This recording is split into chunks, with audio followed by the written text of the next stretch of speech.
Hi guys! So, mantaylingaw no? Share na ako kung unsa ko muluto ag adobong manok. So, first akong ibuhat diri kay ipakupsan nako ang manok. So, if ever man na gi-freeze mo na siya or something sa at least na pakupsan siya and ipagawas ang tubig na naa sa manok.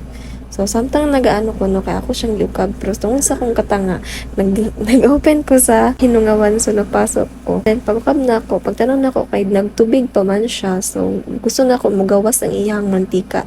So, gitakluban sa na ako. Samtang nagahulat, nagisilig-silig sa ako diri kay para multitasking ko na So, pagtanaw na ko diri kay medyo mantika naman yun. So, gikuha na nato ang mga manok kay para magisa nato ang lamas.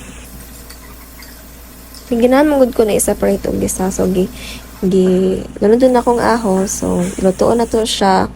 Hantod mag-golden brown. Lunod dun akong ahos, guys, para if ever makaon ako siya, di siya luod. Kaya luodan dyan sa ahos. So, makaon akong hilaw. So, sunod ang bombay. Igisa lang na sila together. And if golden brown na, di mo po mapagod. So, sunod na to atong manok.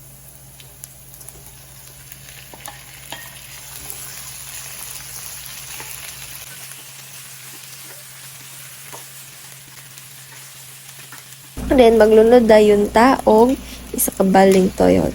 Next is water.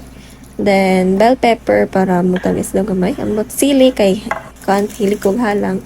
Magic sarap, paminta, then suka gamay. Then, takluban, wait for pila ka minutes para mauga ang toyo dito sa unod, manuot siya. And then, pagtanan ako diri kamurag okay na ni siya. Ingani jud akong gusto na pagka-adobo uga-uga.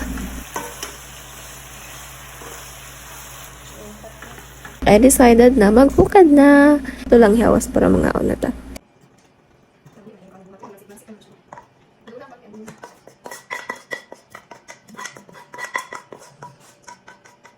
Kadadayin ko. Lami jud ni siya guys, basta bahaw.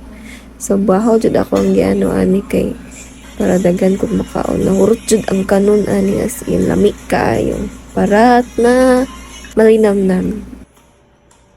Mo lang ni guys. Ako ang spicy adobo.